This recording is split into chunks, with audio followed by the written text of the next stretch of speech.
अगर हम इस्लाम की मूल शिक्षाओं यानी कुरान और हदीस के आधार पर चलें तो दरगाहों पर फूल चढ़ाना और वहां दुआ मांगना, खासकर संतों से मन्नत या मदद मांगना, सही नहीं माना जा सकता।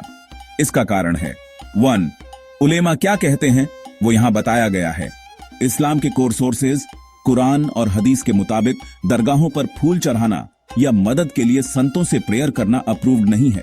कुरान इस बात पर जोर देता है कि इबादत, वर्शिप और प्रेयर सिर्फ अल्लाह के लिए होनी चाहिए। मिसाल के तौर पर सूरह अल जिन्न में कहा गया है व अन्न अल मसाजिद लिल्लाहि फला तदहू मअल्लाहि अहदन, मस्जिद केवल अल्लाह के लिए हैं, तो अल्लाह के अलावा किसी और को मत पुकारो।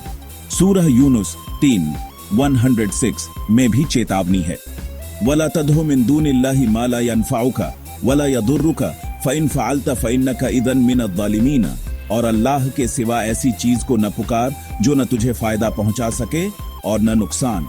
अगर तूने ऐसा किया तो निश्चय ही तू जालिमों, अन्याय करने वालों में से होगा। पैगंबर मोहम्मद ने यह भी सिखाया कि प्रेयर और रिक्वेस्ट सीधे अल्लाह से करनी चाहिए। पैगंबर मोहम्मद ने साफ कहा कि दुआ अल्लाह से सीधे मांगनी चाहिए। एक हदीस में है, जब तुम कुछ मांगो तो अल्लाह से मांगो और जब मदद मांगो तो अल्लाह से मांगो, किसी और के जरिए नहीं। पैगंबर प्रॉफिट के जमाने में फूल चढ़ाने का कोई सबूत नहीं है, इसलिए स्कॉलर्स इसे बाद का इनोवेशन या बिदअह मानते हैं।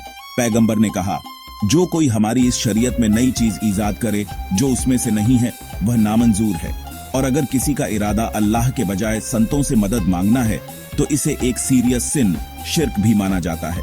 हालांकि मरे हुए लोगों के लिए दुआ करना ठीक है, लेकिन दरगाहों पर फूल चढ़ाना असल इस्लामिक प्रैक्टिस का हिस्सा नहीं है।